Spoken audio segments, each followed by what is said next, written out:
Olá, boa noite a todos, muito bem-vindos ao nosso curso de extensão Que Inferno, toda semana um canto. Chegamos hoje ao canto 33, o penúltimo do inferno, mas um dos cantos absolutamente mais conhecidos, mais comentados, mais lembrados por quem quer que já tenha lido a Divina Comédia. É o canto famosíssimo do Conde Ugolino. O canto é conhecido assim, né? O canto, assim como nós temos, né, alguns cantos especiais, quando nós falamos o canto de Francesca e Paulo, o canto de Ulisses, o canto de Ugolino. Então, este é um canto muito especial também no âmbito do inferno, mas podemos dizer, inclusive, que no âmbito da comédia, né? Um dos mais lembrados. Mesmo porque é um canto que foi muito divulgado pela literatura romântica. Primeiro pelos românticos alemães, mas depois pelos europeus em geral, porque ele tem certas características que nós vamos ver, que tem muito a ver com o romantismo, com a essência do romantismo. É um canto realmente muito, muito forte, que tem um apelo a vários motivos, vários elementos que nós até poderíamos dizer, num certo sentido, muito tipicamente poéticos. Amor, morte, traição, pecado. Claro que tudo isso tem muito a ver com a comédia, em sentido geral, mas são elementos muito caros ao romantismo também. Bom, mas não é do romantismo que nós vamos falar, né? Nós vamos falar, então, do canto de Ugolino. E aqui, para entrar no clima, nós temos, então, dois conjuntos marmóreos, né, que representam o conde Ugolino, seus filhos e seus netos. Do lado esquerdo, aqui, nós temos a estátua de Jean-Baptiste Carpeaux, né, que é ali dos anos 1865 a 67, que se encontra hoje no Metropolitan Museum of Art de New York. E nós temos aqui do lado direito o mais famoso ainda conjunto chamado, né, do Conde Ugolino, do Auguste Rodin, que está no Musée d'Orsay, em Paris. E o original, que naturalmente não era de mármore, mas de bronze, né, foi realizado para aquele imenso projeto de Rodin, que era A Porta do Inferno, né, e foi realizado entre 1880 e 1897. Eu coloquei essas duas estátuas, os dois conjuntos, lado a lado, porque eu gosto muito, né, não vou perder muito tempo comentando isso, né, porque nós temos um canto para, né, comentar, mas percebam a distância que há entre esta estátua maravilhosa do Jean-Baptiste Carpeaux, ali dos anos 1865, então, né, década de 1860, maravilhosa estátua, mas, para o meu gosto, do meu ponto de vista, não se compara a esta obra-prima maravilhosa do Auguste Rodin. Porque, embora tenha aqui 25, 30 anos de distância de tempo, parece que há séculos de distância, né? A estátua do Carpeaux tem assim aqueles traços, uma dramaticidade, sim, naturalmente, mas ela é construída não exatamente seguindo um modelo clássico, mas é um desenho clássico, muito mais perfeita no seu acabamento, né, com todos os detalhes, enfim, as expressões muito dramáticas, mas a concepção do Rodin é maravilhosa, porque a estátua do Rodin traduz sofrimento, né? Ela é até menos contorcida do que a do Carpeaux, mas as posições dos corpos, o olhar de Ugolino, aqui, enfim, parece que há uma distância de séculos. A do Rodin é muito mais moderna, no sentido comum da palavra, né? Então, acho maravilhosas essas duas estátuas, mas prefiro a do Rodin. Bem, entrando no canto, então, né, o canto 33, como vocês sabem, né, nós estamos no círculo, no último círculo do inferno, o nono círculo, que é o círculo dos traidores, que é dividido em 4 zonas, e nós temos, hoje nós estamos entrando aqui na zona dos traidores da pátria ou traidores políticos, chamada Antenora. Então, neste canto, depois nós vamos analisar naturalmente, né, no detalhe, mas neste canto há vários pontos de contato que levaram este canto a ter talvez uma fama tão grande quanto aquela do canto de Francesca e Paulo, que é o canto maravilhoso também, que trata do amor no inferno. Obviamente, todos aqueles que têm nos seguido ao longo deste curso de extensão e que assistiram o canto quinto, não tem como não lembrar, né, do drama, da tragédia de Francesca e Paulo. É a resistência do amor no inferno. Ou não. Aí a questão é muito de interpretação. Mas, enfim, de um certo ponto de vista, o canto mais famoso do inferno, né, o canto quinto. Mas este é talvez tão famoso quanto.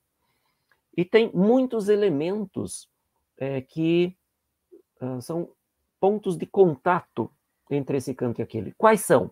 Bem, começa pelo discurso de Francesca e o discurso do Ugolino quando Dante os interpela.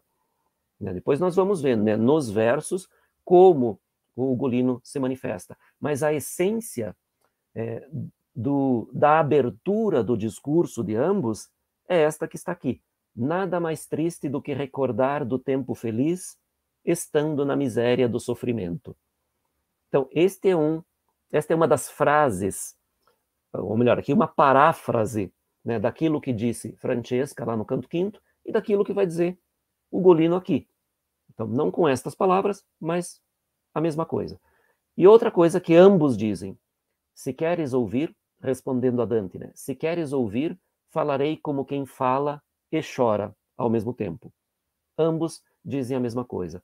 Então há uma ligação entre estes dois cantos, começando por esse discurso. Não é por acaso que Dante constrói um discurso tão semelhante. Nada é por acaso na obra de Dante, né? Tudo absolutamente bem construído. Bem, um outro ponto de contato, mas aqui há ao mesmo tempo uma semelhança, ou seja, uma convergência, e uma diferença, uma divergência. Qual é? As personagens estão unidas para a eternidade.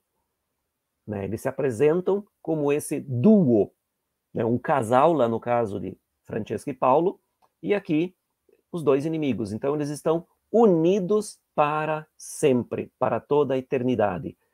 Francesca e Paulo, unidos pelo amor, que os mantém ainda juntos e do qual nós já conversamos, né, que talvez seja um benefício e talvez seja um aumento da pena.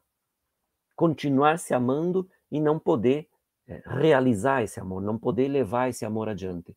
Então, Francesca e Paulo unidos pelo amor. Ugolino e o arcebispo Ruggeri unidos pelo ódio.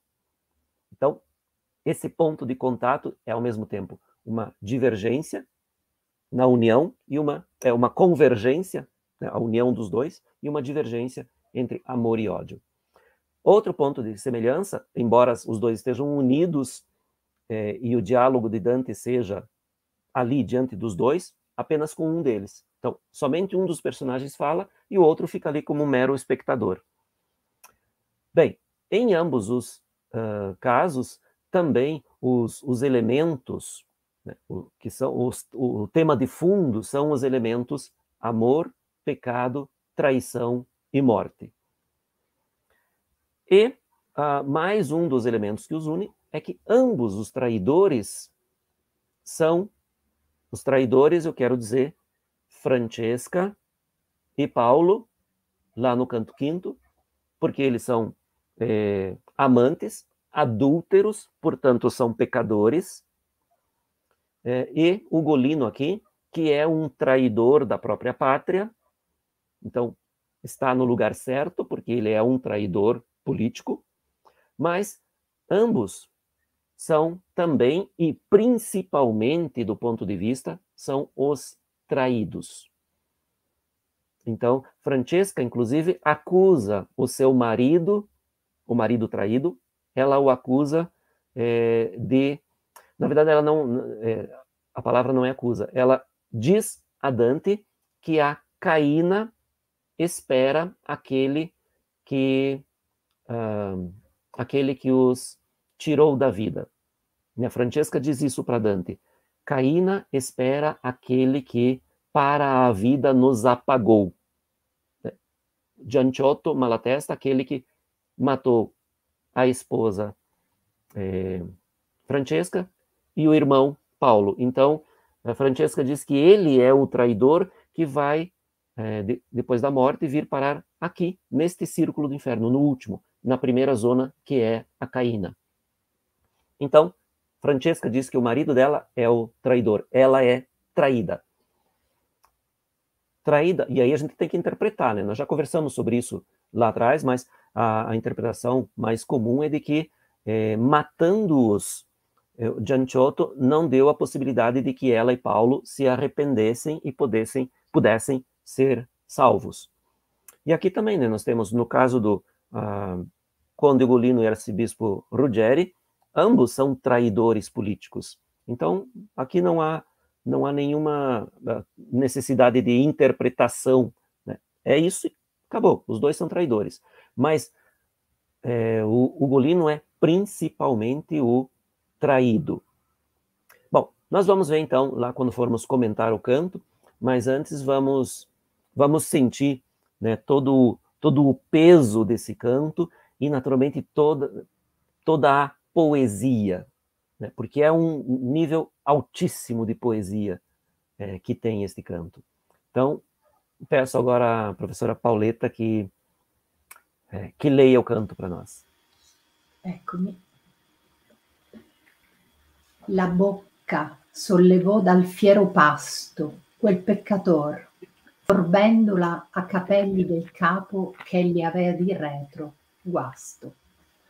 Poi cominciò: tu vuoi ch'io rinovelli disperato dolor che il cor mi preme, già pur pensando, pria ch'io ne favelli. Ma se le mie parole esser di enseme che frutti infamia al traditor chi rodo, parlare e lagrimar vedrai, insieme. Io non so chi tu sei, né per che modo sei venuto sei quaggiù, ma fiorentino mi sembri veramente, quand'io t'odo. Tu dei saper chi fui conte Ugolino, e questi è l'arcivescovo Ruggeri.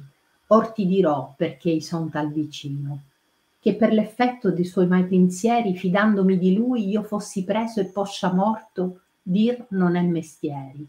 Però quel che non puoi avere inteso, cioè come la morte mia fu cruda, udirai, e saprai s'ei mi ha offeso. Breve pertugio dentro dalla muda, la qual per me al titol della fame, e che convien ancor ch'altrui si chiuda, m'avea mostrato per lo suo forame più lune già, quand'io feci il malsonno che del futuro mi squarciò il velame. Questi pareva a me maestro e donno, cacciando il lupo e lupicini al monte perché i pisan veder Lucca non ponno. Con cagne magre, studiose e conte Gualandi, con Sismondi e con Lanfranchi, s'avea messi dinanzi dalla fronte. In picciol corso mi pariano stanchi lo padre e figli, e con l'agute scanne mi parea lor veder fender li fianchi. Quando fui desto innanzi la dimane, pianger sentii fra il sonno i miei figliuoli che eran con meco e dimandar del pane. Ben se crudel se tu già non ti duoli pensando ciò che il mio cor s'annunziava, e se non piangi, di che pianger suoli? Già eran desti e l'ora s'appressava che il cibo ne solea essere addotto, e per suo sogno ciascun dubitava. E io sentii chiavar l'uscio di sotto all'orribile torre, ond'io guardai nel viso ai miei figliuoi sanza far motto. Io non piangea, sì dentro impetrai, piangeva Nelli, e Anselmuccio mio disse: tu guardi sì padre, che hai? Perciò non lagrimai, né rispos'io tutto quel giorno né la notte appresso, infin che l'altro sol nel mondo uscio. Come un poco di raggio si fu messo nel doloroso carcere, e io scorsi per 4 visi il mio aspetto stesso, ambo le man per lo dolor mi morsi, ed ei, pensando ch'io l fessi per voglia di manicar, di subito levorsi e disse: padre, assai ci fia mendoglia se tu mangi di noi, tu ne vestisti queste misere carni e tu le spoglia. Quetami allor per non farli più tristi. L'udì e l'altro stemmo tutti muti. Ahi, dura terra, perché non t'apristi? Poscia che fummo al quarto dì venuti, Gaddo mi si gittò disteso a piedi, dicendo: padre mio, che non mi aiuti? Quivi morì, e come tu mi vedi, vidio cascarli 3 ad uno, tra il quinto dì e il sesto. Ond'io mi diedi, già cieco, a brancolar sopra ciascuno, e 2 dì li chiamai, poi che fur morti. Poscia, più che il dolor, poté il digiuno. Quand'ebbe detto ciò, con gli occhi torti riprese il teschio misero coi denti, che furo all'osso come d'un can, forti. Ahi, Pisa, vituperio delle genti del bel paese, là dove il sì suona, poiché i vicini a te punir son lenti, muovasi la capraie, la gorgone, faccian siepe ad arno in su la foce, sì che li annieghi in te ogni persona. Che se il conte Ugolino aveva voce d'aver tradita te delle castella, non dovei tu i figliuoi porre a tal croce. Innocenti facea l'età novella Tebe, Guiccione, il Brigata e gli altri 2 che il canto suso appella. Noi passammo oltre, l'ave la gelata ruvidamente un'altra gente fascia, non volte in giù, ma tutta riversata. Lo pianto stesso lì pianger non lascia, e il duol che trova in sugli occhi rintoppo si volge in entro a far crescer l'ambascia. Che le lagrime prime fanno groppo, e sì come visiere di cristallo riempion sotto il ciglio tutto il coppo. E avvegna che sì come d'un callo per la freddura ciascun sentimento cessato avesse del mio viso stallo. Già mi parea sentire alquanto vento, perch'io, maestro mio, questo chi move? Non è quaggiù ogni vapore spento? Ond'egli a me: avaccio sarai dove di ciò ti farà l'occhio la risposta, veggendo la cagion che il fiato piove. E un dei tristi della fredda crosta gridò a noi: o anime crudeli, tanto che datavi l'ultima posta, levatemi dal viso i duri veli, sì ch'io sfoghi il duol che il cor mi impregna un poco, pria che il pianto si raggeli. Perch'io a lui: se vuoi chi ti sovvegna, dimmi chi sei, e s'io non ti disbrigo, al fondo della ghiaccia ir mi convegna. Rispuose adunque: i son frate Alberigo, i son quel dalle frutta del malorto che qui riprendo dattero per figo. Oh, diss'io a lui: or sei tu ancor morto? Ed egli a me: come il mio corpo stea nel mondo su, nulla scienza porto. Cotal vantaggio ha questa Tolomea, che spesse volte l'anima ci cade innanzi che atropos mossa l'edea. E perché tu più volentier mi rade le invetriate lagrime dal volto, sappie che tosto che l'anima trade come fec'io, il corpo suo l'è tolto da un demonio, che poscia il governa mentre che il tempo suo tutto sia volto. È la ruina in sì fatta cisterna, e forse pare ancor lo corpo suso de l'ombra che di qua dietro mi verna. Tu l dei saper se tu vien pur moggiuso, Elli è ser Brancadoria, e son più anni poscia passati che il fussi racchiuso. Io credo, diss'io lui, che tu mi inganni, che Brancadoria non morì unquanche, che e mangia, e bee, e dorme, e veste panni. Nel fosso su diss'Elde, ma le branche, là dove bolle la tenace pece, non era ancora giunto Michel Zanche, che questi lasciò il diavolo in sua vece, nel corpo suo, ed un suo prossimano che il tradimento insieme con lui fece. Ma distende oggimai in qua la mano, aprimi gli occhi, e io non gliela persi, e cortesia fu lui esser villano. Ahi genovesi, uomini diversi d'ogni costume e pien d'ogni magagna, perché non siete voi del mondo spersi? Che col peggiore spirito di Romagna trovai di voi un tal, che per sua opra in anima incocito già si bagna, e in corpo par vivo ancor di sopra. Bem, obrigado, Pauleta. Bem, então, para começar, nós temos aqui mais dois quadros que representam o Conde Ugolino e os seus filhos e netos. O Conde Ugolino também é um dos campeões de preferência dos artistas plásticos, porque é uma história trágica, mas é uma história muito conhecida, então muitos ilustradores, e não só ilustradores, mas muitos pintores, muitos escultores, enfim, se inspiraram nesse episódio para esculpir, para pintar, enfim, para criar suas obras. Então aqui a gente tem a visão do Giovanni Stradano, nós temos ali Dante e Virgílio, né, o Conde Ugolino e o arcebispo Ruggeri no buraco, como Dante descreve, e acima aquilo que o Ugolino conta, então como se fosse a sua memória, né? Ele está relembrando uma das últimas cenas antes da sua morte. E aqui a gente tem, né, os traços um pouco mais realistas do Bartolomeo Pinelli, né, também a cena parecida. Bom, vamos lá então. Aqui eu repito, né, a estátua do Rodin. E antes de começar, de entrar no canto mesmo, eu queria comentar algo interessante sobre esse canto, porque é um dos contrapassos, talvez, mais bem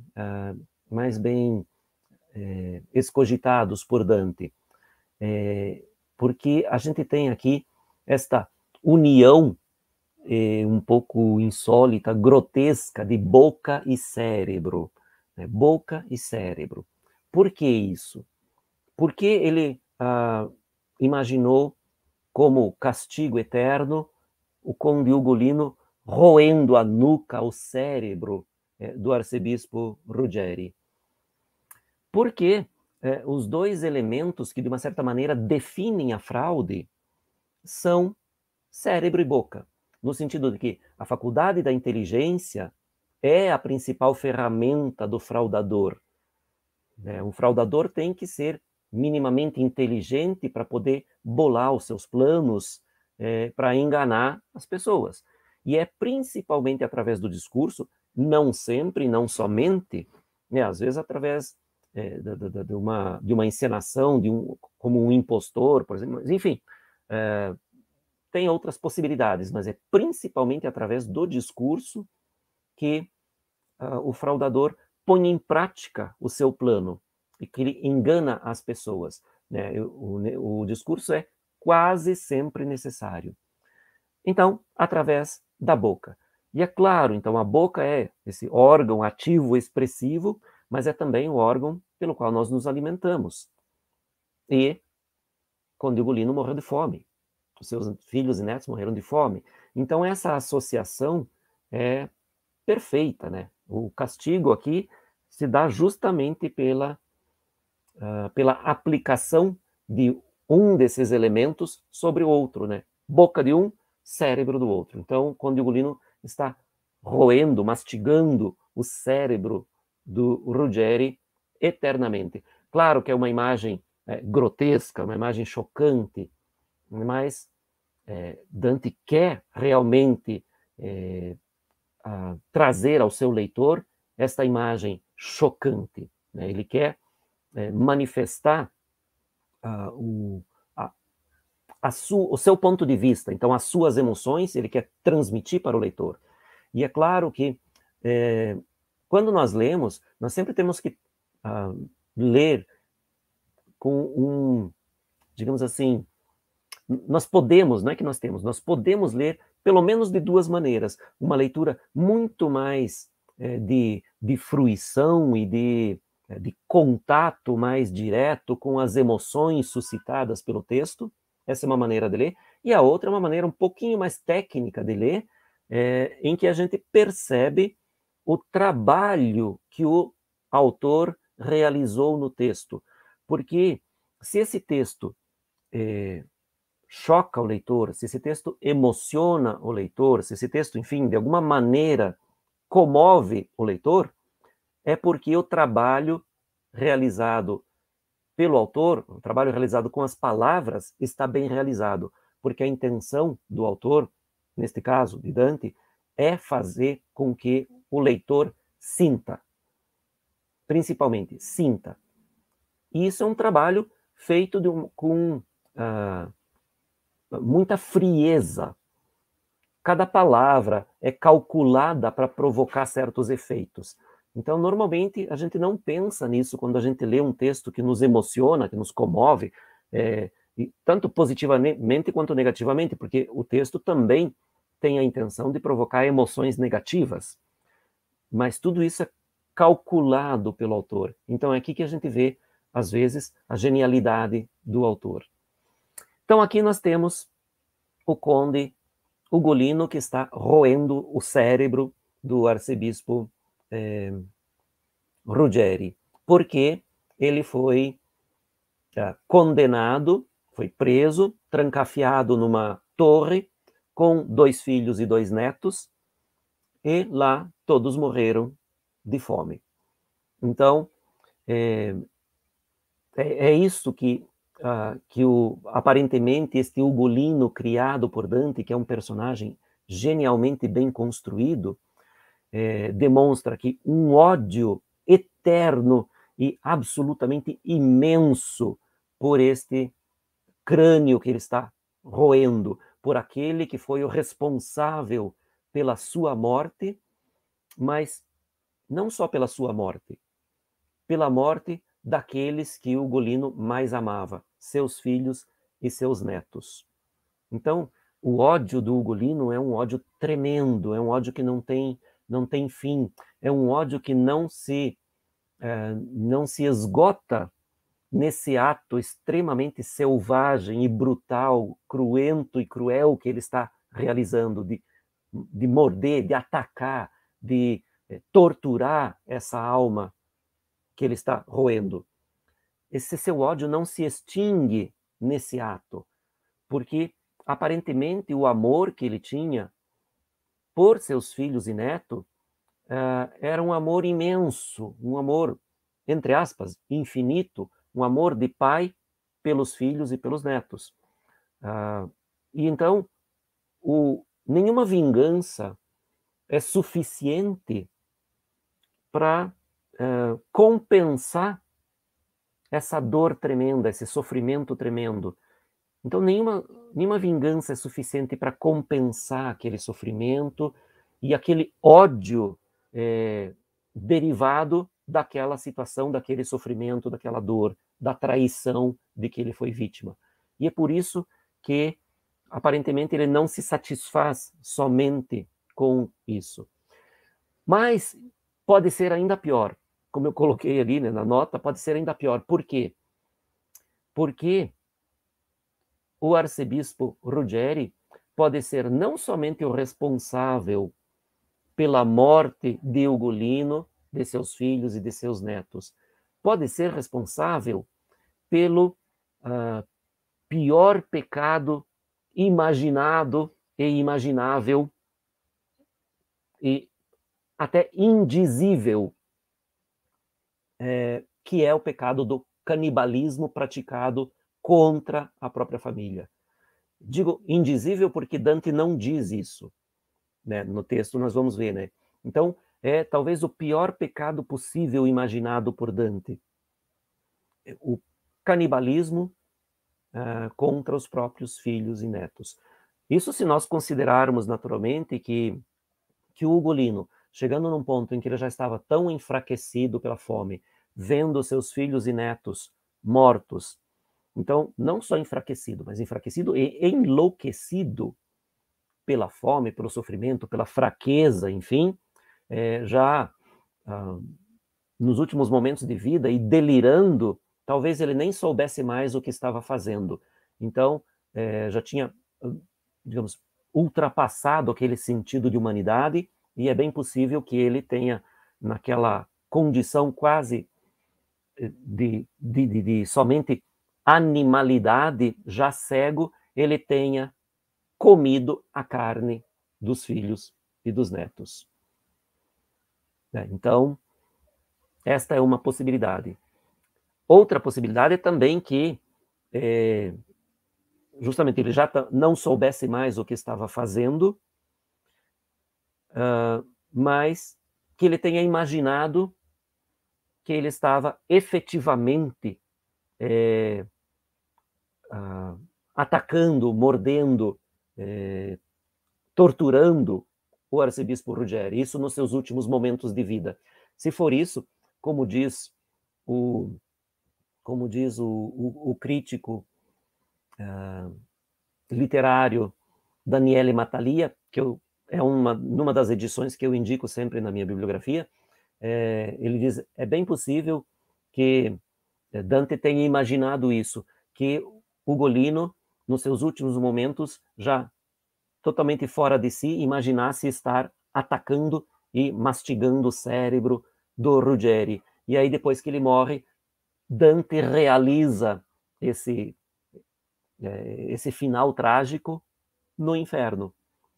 Então, a gente tem muita coisa a explorar nesse canto, né? Nós não vamos poder falar tudo sobre isso, mas vamos lá então, pouco a pouco, comentando os versos.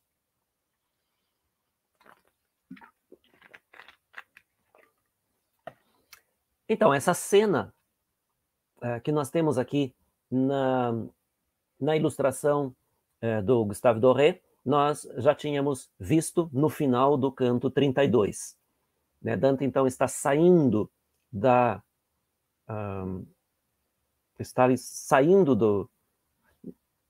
não saindo, ele está entre a Caína e a Antenora, né, entre as duas zonas, porque elas não têm uma delimitação muito exata que nós possamos identificar aqui, né, através do texto de Dante. Mas no final do canto 32, Dante já descreve essa cena, dizendo que ele viu duas almas num único buraco, e uma delas parecia chapéu sobre a cabeça do outro, porque estava mastigando a sua nuca. Então, e ele aí chama este que está roendo o cérebro do outro e pergunta quem ele é, e promete que, se a história dele fizer sentido, se ele tiver razão em cometer esse ato tão brutal, Dante vai contar a sua história depois que voltar para o mundo dos vivos. E aí a continuação, então, né? A boca elevou da feroz refeição aquele pecador, limpando-a nos cabelos da cabeça que ele tinha atrás roído. Depois começou. Tu queres que renove a desesperada dor que o coração me oprime, já só pensando antes que dela eu fale. Então aqui está, né? Como eu já havia antecipado no começo, é o primeiro ponto de contato com o discurso de Francesca, que diz, né, nenhuma dor maior do que recordar-se do tempo feliz estando na miséria. Então, muito parecido, né, o discurso. E aí o Ugolino continua, né? Mas se minhas palavras podem ser semente que frute infâmia ao traidor que eu roo, falar e chorar verás ao mesmo tempo. E aí a comparação, né, com a fala de Francesca, falarei como quem chora e fala. Então, absolutamente evidente que Dante quis estabelecer um paralelo, uma relação, enfim, esse ponto de contato entre os dois cantos. Né? Isso não pode ser por acaso. como eu já disse, nada em Dante é por acaso, né? Então, vejam que aqui, como eu havia dito, o ódio de Ugolino contra Ruggeri é tão grande que ele diz que o que o motiva a falar não é só para contar a sua história. O que o motiva a falar é que isso pode, como dizer, frutar infâmia ao traidor que ele rói. Então, se a fala dele servir para causar mais estrago na reputação do Ruggeri, ele vai falar. Eu não sei quem és, nem de que modo vieste aqui embaixo, mas florentino me pareces realmente quando te ouço. Então vejam, aqui também, Dante parece que está fazendo aqui no final do Inferno, assim, uma relação com outros grandes personagens, porque este discurso aqui, neste terceto, lembra também a fala de Farinata degli Uberti, lá do canto 10, né, aquele grande inimigo dos antepassados de Dante, né, que diz que olha Dante assim de cima para baixo e pergunta quem são os teus antepassados. Ele não quer saber do Dante, do indivíduo, porque é a família que conta, o clã que conta. E depois ele diz, pelo teu sotaque percebo que você é florentino. Então aqui também o Conte Ugolino o discurso dele aqui tem uma semelhança razoável com o discurso do Farinata. Não é tão identificável como é o de Francesca, mas lembra também o Farinata. E aí ele começa se apresentando, então. Tu deves saber que eu fui conde Ugolino, e este é o arcebispo Ruggeri. Ora te direi porque estou aqui com ele. Então, quem era Ugolino della Gherardesca? Um conde da cidade de Pisa, a princípio ghibellino, depois mudou de partido, né, e se tornou guelfo. Pelas relações que foi estabelecendo com senhores potentes de uma e outra cidade, ou de uma e outra facção, ele acabou passando de ghibellino para guelfo. E, por conta também destas relações, ele acabou sendo um dos governadores da República de Pisa. Mas, para conseguir esse cargo, ele teve que entrar em acordo com o arcebispo Ruggeri degli Ubaldini, que, apesar de ser um arcebispo, era quem comandava, num certo momento, o partido guelfo de Pisa. Então, nesses acordos aí, ele acabou se associando ao Ruggeri. E, para se associar ao Ruggeri, ele teve que, do ponto de vista de Dante, trair o seu sobrinho, que é o Nino Visconti, que Dante vai encontrar depois lá no Purgatório. E então ele teve que trair o próprio sobrinho. Traiu, né? Não teve que, mas ele traiu o próprio sobrinho. E só que depois o arcebispo Ruggeri, com alguns outras famílias nobres, resolveram se livrar também do Ugolino. E foi assim que o Ruggeri convidou o Ugolino para um encontro, para uma conversa, e acabou mandando prendê-lo junto com seus filhos e netos, e eles foram presos numa torre da cidade de Pisa, a chamada da família Gualandi, então a Torre dos Gualandi, em 1289, e lá eles morreram de fome. Né? Todos, os 5. Era Ugolino, 2 filhos e 2 netos. Aqui nós temos, né, a representação ali da Iluminura, já do nosso já conhecido Priamo della Quercia, do manuscrito Yates Thompson. Então aqui ele conta quem ele é e quem é o arcebispo Ruggeri. Que pelo efeito de seus maus pensamentos, confiando nele, eu fosse preso e depois morto, não é necessário dizer.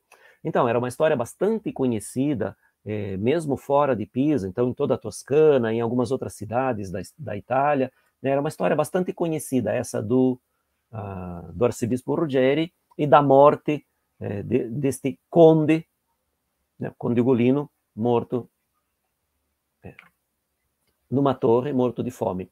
E aqui eu coloquei, esta não é a torre em que Ugolino e os seus filhos e netos foram presos, porque aquela torre não existe mais, ela foi destruída. Mas muito provavelmente era uma torre muito parecida com esta. Essas torres foram construídas em muitas cidades italianas e com algumas funções diferentes, né? Às vezes eram torres em que os habitantes mais nobres, os políticos, os que tinham que se defender, né, as famílias nobres, famílias ricas, e que, enfim, tinham sempre inimigos, eram torres fortificadas para que eles morassem, mas eram também fortalezas.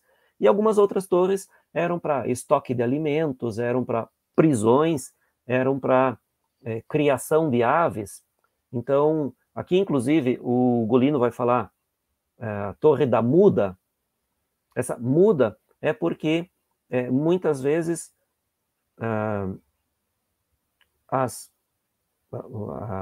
os governos destas cidades mantinham aves, né, porque a caça com aves de rapina era algo muito comum. Então, as aves, quando mudavam de penas, né, num determinado período do ano, elas ficavam, então, dentro dessas torres para mudar de penas com uma relativa segurança. Então eram chamados torres de muda. E é assim que o Ugolino vai chamar a torre em que ele morreu. Esta aqui é a chamada Torre de Adalberto, né, que foi erigida no século X, mas depois continuou a ser reformada e ampliada ou reduzida até o século XIII. Então, é uma construção que vai do século X ao século XIII. Está na cidade de Bérgamo, na Lombardia. Provavelmente muito parecida com a torre em que ficou preso Ugolino. Vejam que ela tem ali algumas pequenas aberturas, né, uns pontinhos mais escuros ali. Então, não tinha nem janelas. Eram essas pequenas aberturas para uma entrada de ar, mas elas eram totalmente fechadas, escuras. Então, não deveria ser muito agradável ser preso numa torre dessas. Então, retomando o discurso, né, o Ugolino diz ali, eu vou voltar ele diz, que eu fosse preso e depois morto não é necessário dizer, porque todo mundo já sabia. Por isso, o que não podes ter entendido, ou seja, como a minha morte foi cruel, ouvirás e saberás se ele me ofendeu. Então, o que Dante e todo mundo sabia é que ele tinha sido preso e tinha morrido de fome lá na torre. Mas isso é o que todo mundo sabia. O que Dante não sabe, e muito pouca gente deveria saber, é como isso aconteceu exatamente. Então, como a minha morte foi cruel. E aí, ele diz essa última frase, ele saberá se ele me ofendeu. Então, aí você mesmo pode julgar se eu tenho razão em fazer isso que eu estou fazendo e depois aquilo que você vai escrever como prometeu. Breve abertura dentro da muda. Então, aquelas aberturazinhas ali que não chegam a ser nem janela, são quase buraquinhos ali só para... Breve abertura dentro da muda, a qual para mim tem o título de fome, e na qual ainda outros serão fechados. Então vejam aqui, é mais uma acusação ao seu... não ao seu carrasco, ao seu algoz, mas ao governo da cidade de Pisa, que costuma fazer isso com seus prisioneiros. Prendê-los, deixá-los lá até que morram de fome. Então ele diz ali, a torre na qual outros ainda serão fechados. E realmente, muitos morreram assim como Ugolino. Tinha-me mostrado pelo seu furo várias luas já, quando tive o mau sono que o véu me rasgou do futuro. Então veja, ele já tinha visto, por essa pequenina abertura ali, várias luas, ou seja, vários meses haviam já se passado, porque eles ficaram... nem os historiadores sabem exatamente quanto tempo, mas vários meses eles ficaram presos nessa torre. Então, Dante repete isso, né? Várias luas, vários meses. Quando tive o mau sono, esse sono, na verdade, o sonho, né? O mau sono, o mau sonho que era um sonho premonitório, né? Um sonho que, de uma certa maneira, simbolicamente revelava para ele o futuro. Este, se referindo ao Ruggeri, né? Este que ele está torturando-lhe. Este parecia a mim mestre e senhor, caçando o lobo e os lobinhos no monte pelo qual os pisanos não podem ver Luca. Então, este sonho, neste sonho, ele é simbolizado por um lobo e seus filhos e netos, os lobinhos. E ele diz que Ruggeri estava caçando o lobo e os lobinhos. Com cadelas magras, atentas e adestradas, Gualandi com Sismondi, com Lanfranchi, tinha mandado ir na frente. Então, essa maneira de caçar, né, com os cachorros, ele, no sonho dele, o arcebispo Ruggeri e estes 3 representantes das famílias mais poderosas de Pisa, aliadas de Ruggeri, portanto, inimigas de Ugolino, é isso que ele imagina, né? Então, Ruggeri, mais os Gualandi, os Sismondi e os Lanfranchi, com cadelas adestradas e atentas, estavam perseguindo o lobo e os lobinhos. Né? Então, o lobo, Ugolino, os lobinhos, seus parentes. No monte que fica entre a cidade de Lucca e de Pisa, né? O Monte San Giuliano, que, como ele diz ali, impede que os habitantes de Pisa possam ver Lucca, né? Porque o monte realmente está no meio, então impede a visão. Por que ele fala em cadelas e não cães? Porque a ideia que eles tinham é de que as fêmeas eram mais agressivas, melhores caçadoras do que os machos. Então, se vocês lembrarem, por exemplo, lá do canto 13, o maravilhoso canto dos suicidas e dos perdulários, aqueles que dilapidaram o próprio patrimônio, eles são perseguidos não por cães, mas por cadelas negras e selvagens, né, como Dante as define lá. E aqui também não são cães, são cadelas, porque eles, justamente, como eu disse, consideravam melhores caçadoras e muito mais violentas, mais agressivas. Gualandi é o nome da torre em que o Ugolino ficou preso. Né? Então, é a torre de uma dessas famílias aliadas do Ruggeri. Em pouco tempo me pareciam cansados o pai e os filhos, os lobos, e com agudas presas me parecia ver seus flancos abocanhados. Então, veja, aqui a gente tem uma primeira indicação de que algo vai acontecer que tem a ver com essa ideia de morder as carnes destes que estão, neste caso aqui, fugindo. Né? No sonho dele, ele já imaginava os lobos sendo mordidos, abocanhados pelos cães. Então, uma primeira imagem que tem a ver com isso que é o castigo do Ruggeri, ele mastigando o Ruggeri. Quando acordei antes do amanhecer, ouvi chorar no sono os meus filhos que estavam comigo e pediam pão. Então vejam, eles estão provavelmente depois de meses que eles estão presos, a fome já tinha se tornado algo absolutamente constante. Né? Eles não eram bem alimentados. Né? Pelo que na sequência, aqui nos próximos versos ele diz, eles só recebiam uma refeição por dia, no começo da manhã, e absolutamente não se pode imaginar que fosse uma refeição muito farta e abundante. Então, todos já sofrendo pela fome durante muitos meses, a tal ponto que, inclusive, durante o sono, enquanto dormiam, pediam pão. É isso que diz esse primeiro terceto. Quando acordei antes do amanhecer, ouvi chorar no sono os meus filhos que estavam comigo e pediam pão, mesmo dormindo. E aí ele para um pouco de contar a história e se refere e fala diretamente com Dante ali, né? És bem cruel se já não sentes dor pensando no que ao meu coração se anunciava. E se não choras, de que costumas chorar? Então ele tenta comover Dante. Já estavam acordados e a hora se aproximava em que a comida costumava ser trazida. E por seu sonho, cada um duvidava. Então vejam, aqui Ugolino diz, e nós não sabemos aí se ele sabe ou ele imagina, que todos tiveram ou o mesmo sonho ou um sonho parecido. Porque ele diz que a hora em que a comida costumava ser trazida já estava próxima. E ele, olhando para seus filhos e netos, percebe, talvez pela expressão, enfim, e diz, por seu sonho, cada um duvidava. Então, aparentemente, todos sonharam algo parecido, de que eles não iam mais ter comida. E eu ouvi pregar à porta de baixo da horrível torre.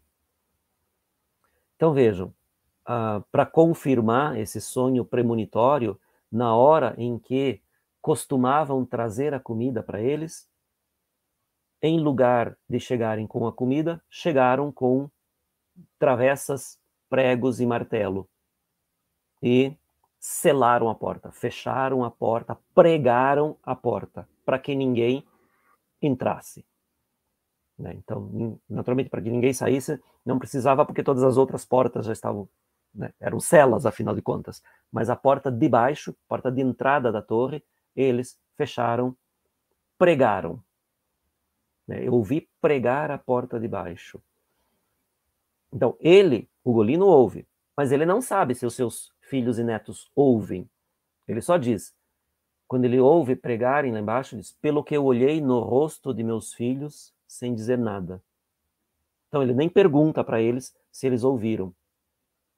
Ele já tem certeza daquilo que está acontecendo.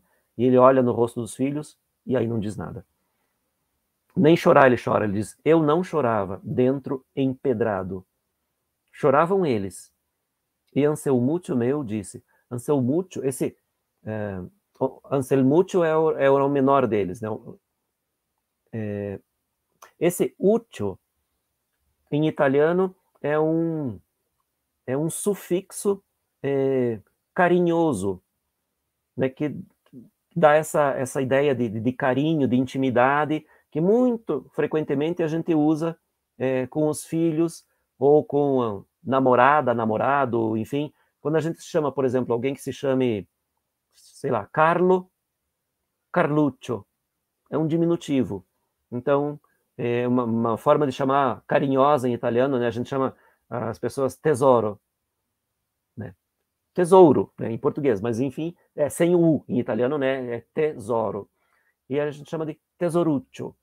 É mais carinhoso. Então, esse uccio é esse sufixo que indica, é um diminutivo, mas é um diminutivo de afeto. Então, ele diz, Anselmuccio era o menor dos seus netos. E ele diz, Anselmuccio meu disse, que olhar tens, pai? O que há?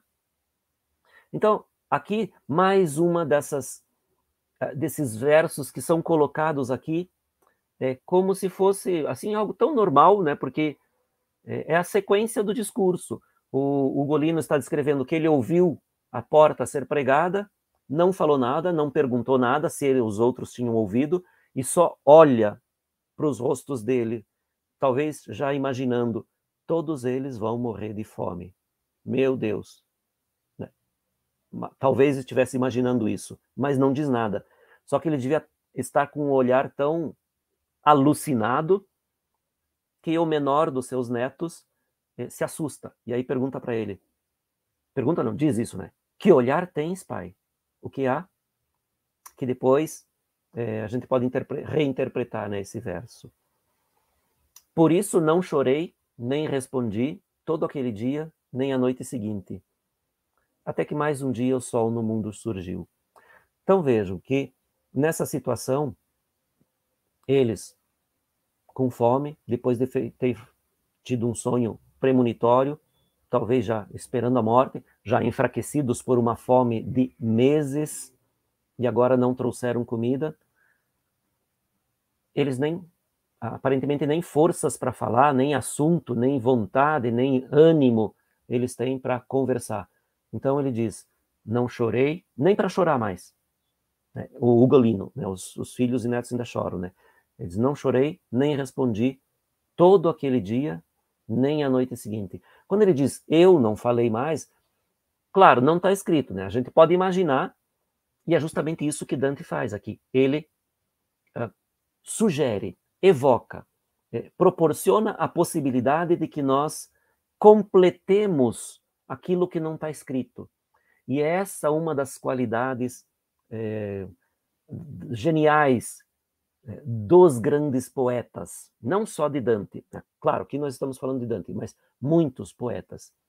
Quando aquilo que eles escrevem não descreve totalmente ou não descreve até o final, mas evoca, suscita, enfim, predispõe à reflexão, ao pensamento, e aquele poeta que tem essa grande capacidade, como Dante, ele quase exige que o seu leitor complete o pensamento, que o leitor vá adiante daquilo que está escrito. Isso é maravilhoso na poesia, né? E Dante faz isso muito bem, esplendidamente neste canto. Então ele diz, eu não chorei nem respondi. Aparentemente nenhum deles conversa. Todo aquele dia e a noite seguinte. Até que mais um dia o sol no mundo surgiu. Vejam, o sol no mundo surgiu novamente. Por que ele diz isso? Só para dizer amanheceu de novo? Só para dizer, para fazer a rima no original? Não, é para dar mais dramaticidade, gerar mais tensão. Vejam, a situação deles nessa torre, em que praticamente não havia janelas, um buraquinho lá com pouquíssima luz, eles no escuro quase sempre, o escuro da noite e o quase totalmente escuro mesmo de dia, com pouquíssima luz. No entanto, lá fora, tudo continuava normal. O sol novamente surgiu no mundo. O sol surgiu para todos aqueles que estavam livres. Esta é a ideia. Dante associa o surgir do sol numa nova manhã com a liberdade de todos aqueles que podem ver a luz do sol, que estão livres. Então, essa é a função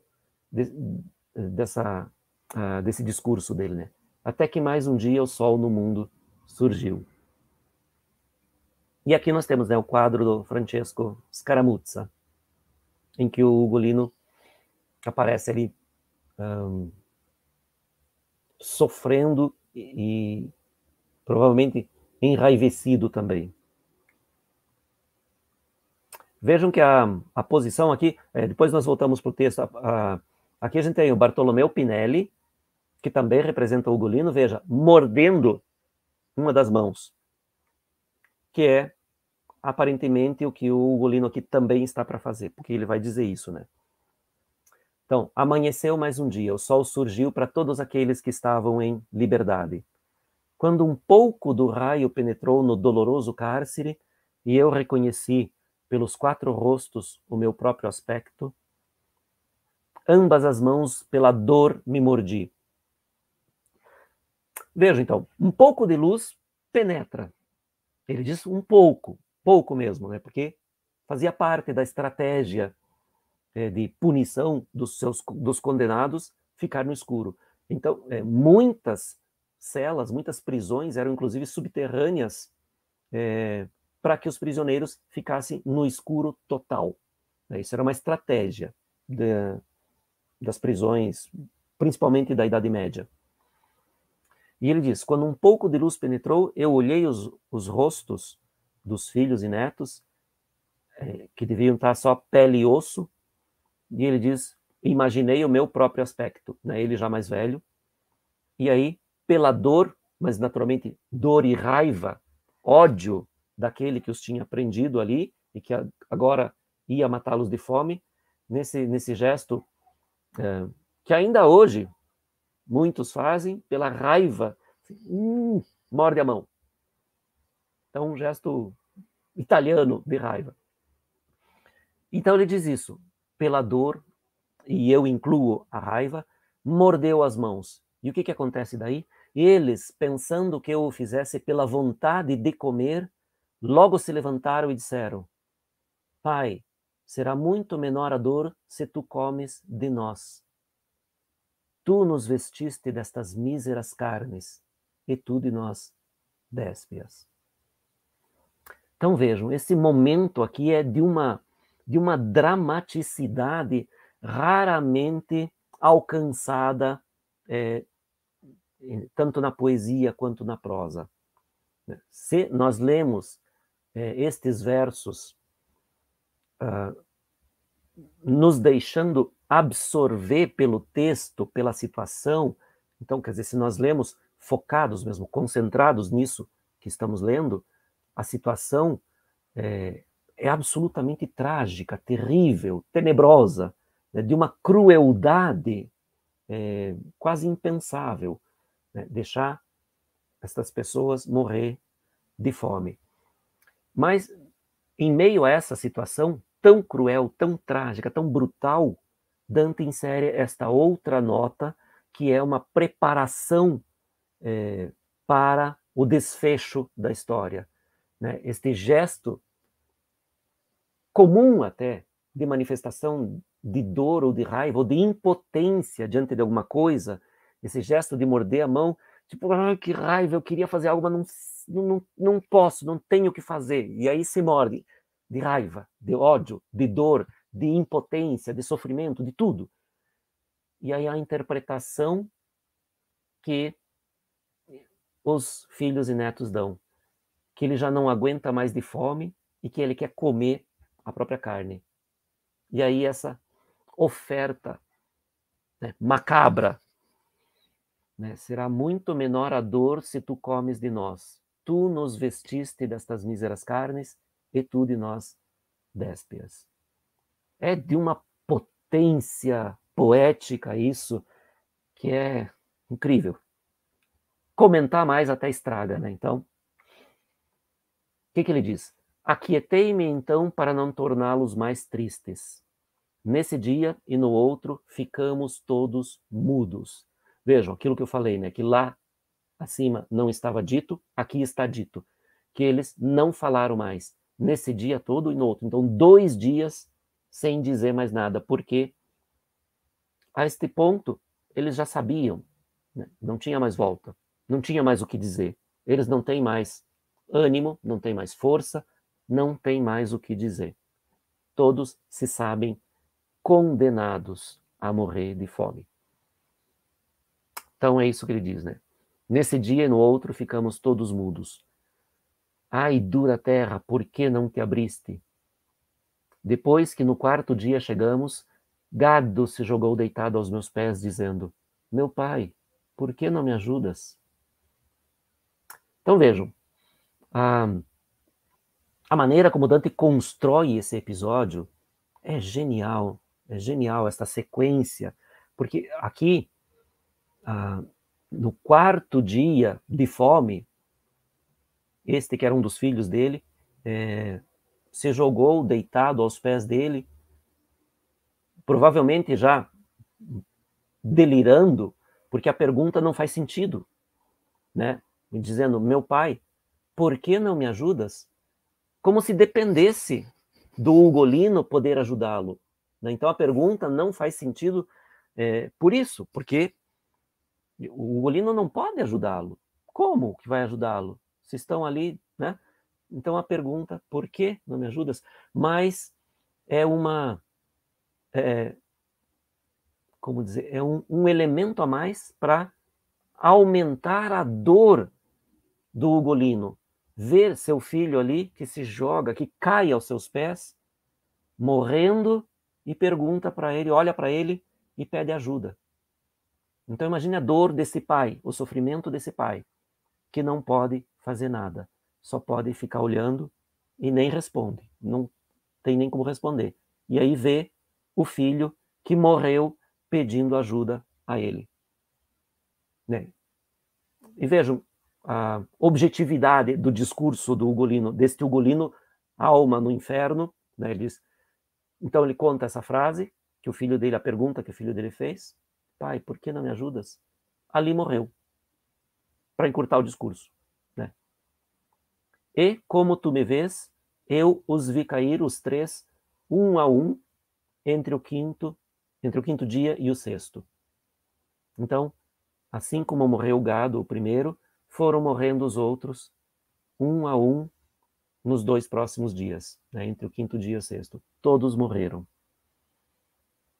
Pelo que eu comecei, já cego, a tatear sobre cada um, e 2 dias os chamei, depois que morreram. Então, já cego pela fome, né? Ele também, em final de vida, já não sabe mais, já não consegue mais enxergar, né? Um dos efeitos que a fome e a desidratação tiveram sobre ele já está morrendo também. Então ele diz ali, eu, já cego, comecei a tatear sobre cada um, e ainda 2 dias ele aguentou vivo, 2 dias nesse desespero, nesse sofrimento, com os filhos já mortos, que ele não consegue mais enxergar, mas ele ainda, com o tato, vai procurando todos os seus filhos e chamando, como que para fazê-los voltar à vida, ou para ter a certeza de que estavam mortos. Enfim, né, a gente só pode imaginar isso tudo, né? Mas aí vem esse verso que eu considero esse o verso mais genial da comédia. Absolutamente simples, direto. Depois, mais do que a dor, pôde o jejum. Pronto. Acabou o discurso do Ugolino, acabou a história, acabou tudo. Com esse verso.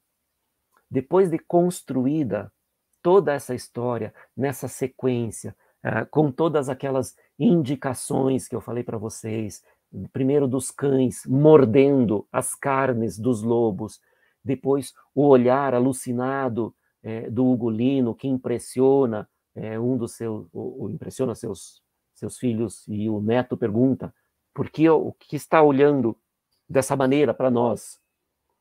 Que talvez já fosse um indício de algo.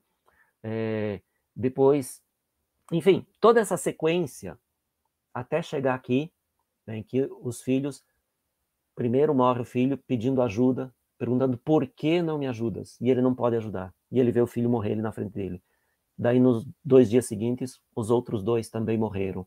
E ele aguenta mais 2 dias ainda, mas vai perdendo as suas forças, perde a visão, mas não perde, um pouco enlouquecido, talvez, já ele fica chamando os filhos, dizendo o nome dos filhos, mesmo sem vê-los, tateando.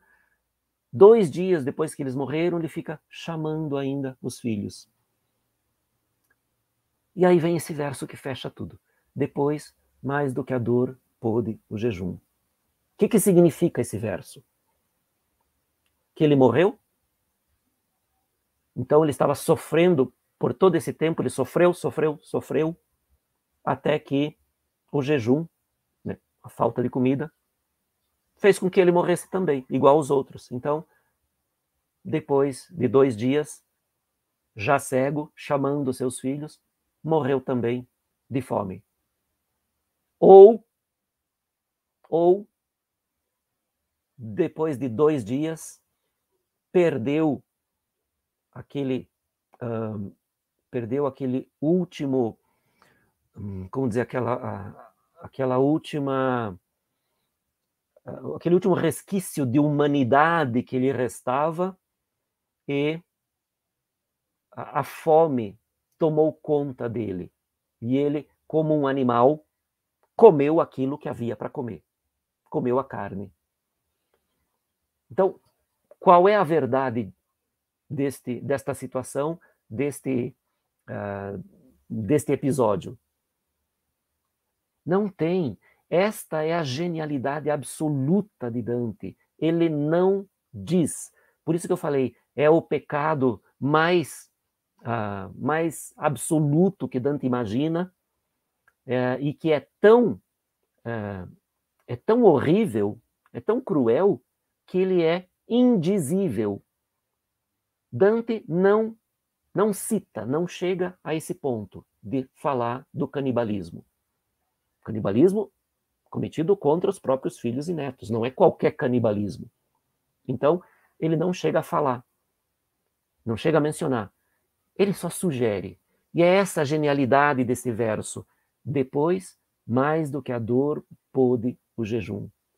E a gente pode ler 1000 vezes o texto, e pode ler 1200 vezes este verso, e ele não vai te dar uma verdade.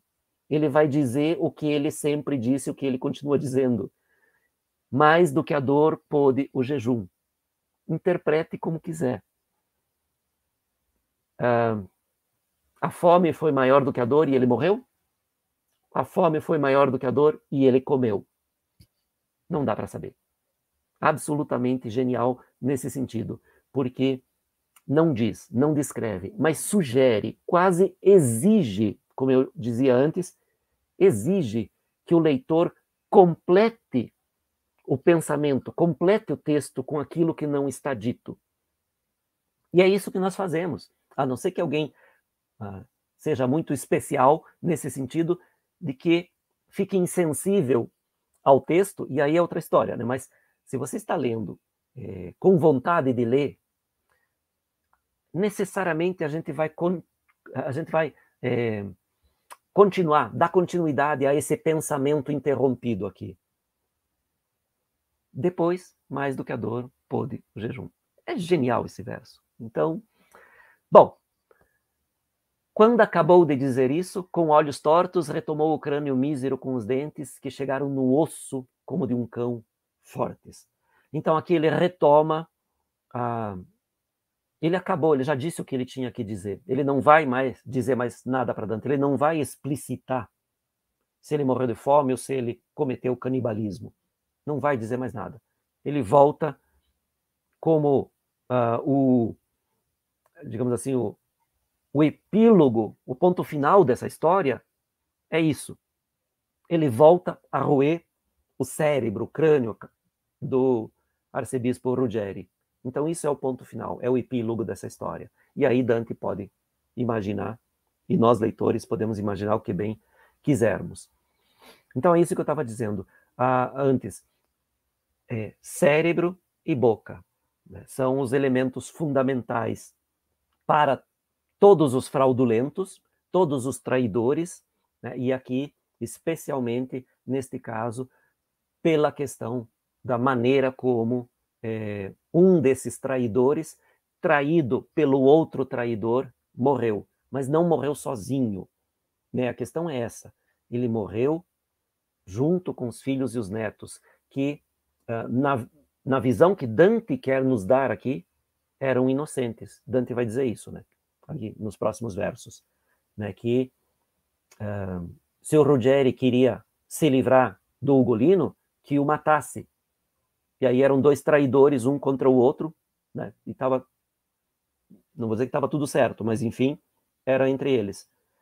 Mas assassinar também os filhos, também os netos, que eram inocentes. E vejam que, não sei como vocês imaginaram esses filhos e netos, que na verdade aqui no texto, né, a gente sabe, né, pelas pesquisas, porque historicamente a gente sabe que eram os filhos e os netos. Aqui no texto ele chama só de filhos. Mas isso também não é algo assim, digamos, que surpreenda, porque o uso da palavra figliolo, no plural figlioli, em italiano a gente usa, assim como a gente usa em português muitas vezes também, a palavra filho, para alguém que não tem nenhum parentesco. Quando a gente diz, por exemplo, assim, para um amigo, meu filho, se você soubesse... Né? Tipo assim, não é filho, mas a gente usa a palavra nesse sentido. Em italiano, dá para usar figliolo, por exemplo, para quem não é filho, e, neste caso, ele chama filhos e netos. Bom, o que eu dizia, não sei se vocês imaginaram ou se deixaram contaminar pelas imagens que nós vimos aqui, como eram estes filhos e netos do Ugolino. Mas Dante, pela maneira como constrói, pela maneira como eles reagem, aquele que se joga na frente dele ali, que cai na frente dele ali, morrendo, e diz, pai, por que não me ajudas? Parece uma criança, né? Eles choram, enquanto dormem, choram, pedem pão, enfim, parecem crianças. Não, não eram. O mais novo de todos tinha 15 anos, que era o Anselmuccio. O mais novo tinha 15 anos. Os outros eram todos mais velhos, inclusive os filhos do Ugolino, os dois filhos eram adultos, tinham algo entre 40 e 50 anos. Então, Dante distorce um pouco a verdade histórica aqui para dar todo esse efeito, como eu disse, absolutamente calculado. Em todos os seus detalhes, todas as palavras calculadas friamente para produzir esse efeito poético, esse efeito de suscitar emoções no leitor. Mas eles não eram crianças. Então Dante distorce um pouquinho, né? Ele não diz que eram nem que não eram, mas a maneira como os apresenta dá a impressão que eram.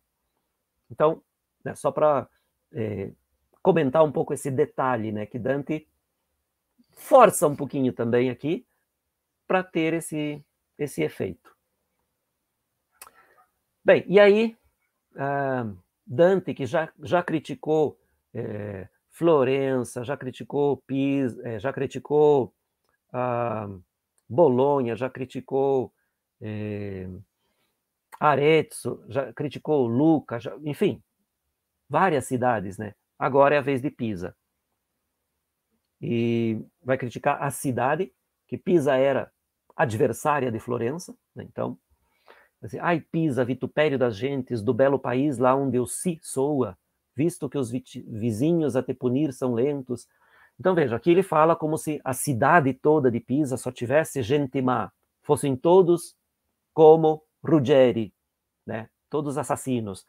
Claro que não é isso, mas Dante, com a sua noção de pátria, né? Florença é a pátria que ele defende, e as outras cidades ele ataca com os seus defeitos. E aqui é interessante, ele diz, o belo país lá onde o si soa. Isso era algo bastante comum também, né, na Idade Média, e mesmo depois, né, mais para frente, né, depois da Idade Média, Renascimento e tal, identificar as línguas a partir do advérbio advérbio afirmativo, né, que indicava o sim. Então, o português, por exemplo, seria a língua do sim. O francês do norte, a língua do il. Né? Tinha um will, né? Depois virou só oui. Né? A língua do sul da França, da Provença, era a língua doc. Né?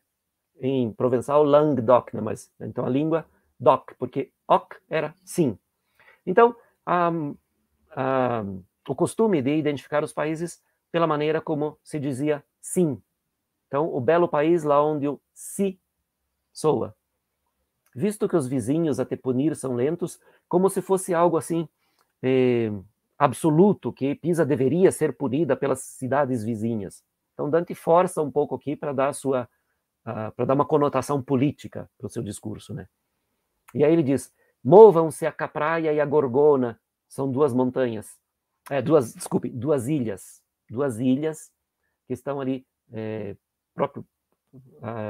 bem próximo, na frente de Pisa, no litoral, né, na frente lá. Então eles movam-se a Capraia e a Gorgona e obstruam o Arno em sua foz, para que ele afogue todo o teu habitante. Então essas duas ilhas que estão ali, bem próximas da foz do rio Arno, se essas duas ilhas se movessem e fechassem a saída, o Arno retornaria e as suas águas inundariam Pisa e afogariam todos os seus habitantes. Então veja, o Dante aqui está um pouco se divertindo, né, porque coisa absurda, né? Que se o conde Ugolino era suspeito de ter te traído cedendo os castelos, não não deverias tu seus filhos pôr ao suplício? Inocentes os tornava a idade tenra, novela Tebas. O Guiccione e o Brigata e os outros dois que eu canto acima no meia. Então vejam que aqui Dante diz explicitamente, né, que se o Conde Ugolino era suspeito ou culpado de ter cedido castelos, quando ele era senhor de Pisa, ele cedeu alguns castelos tanto para Florença quanto para Lucca, talvez para evitar batalhas, guerras, talvez para ter o apoio de Lucca e Florença na guerra mais séria, mais grave contra Gênova. Então, isso são os historiadores, né, que comentam isso, e os comentadores primeiros de Dante também, né, que o Ugolino, quando era senhor de Pisa, cedeu esses dois castelos para Lucca e para Florença. Mas a guerra principal era com Gênova. Então aqui ele diz, a traição política pode inclusive ser essa, de ceder esses castelos. Então, desse ponto de vista, ele era um traidor da própria pátria, porque cedeu parte importante de Pisa para outras cidades inimigas. E aí ele diz, né, não deverias tu seus filhos pôr ao suplício. Então, óbvio, né, os filhos não eram culpados pelas atitudes do pai. E daí Dante diz aquilo, né, inocentes os tornava a idade tenra. E daí a gente não sabe se Dante realmente acreditava que fossem todos muito jovens, ou se ele sabia, mas para dar mais dramaticidade, né, mais verossimilhança, inclusive, para os seus diálogos aqui, ou para a representação que ele faz. Então, pode ser que ele tenha conscientemente, digamos, transfigurado poeticamente, para não dizer falsificado, né, a idade desses filhos e netos do Ugolino. Porque o único que a gente pode considerar ali entre criança e adolescente, mas já era um adolescente, né, 15 anos, era o mais jovem. Os outros todos adultos. Então é isso, né? Ele fala dessas duas ilhas que, por alguma espécie de milagre, deveriam se mover e fechar o Arno para que o Arno afogasse a cidade toda de Pisa. E vejam o exagero de Dante, né? Porque aqui ele não considera que em Pisa havia também milhares de inocentes, inclusive crianças, que ele diz mais ou menos como aquelas punições divinas do Antigo Testamento, né? Um dilúvio que mata todo mundo, não interessa se é criança ou é adulto, se é culpado ou é inocente. Então aqui Dante tem um pouco daquela como dizer, maldição do Antigo Testamento, né? Mata todo mundo e resolve assim.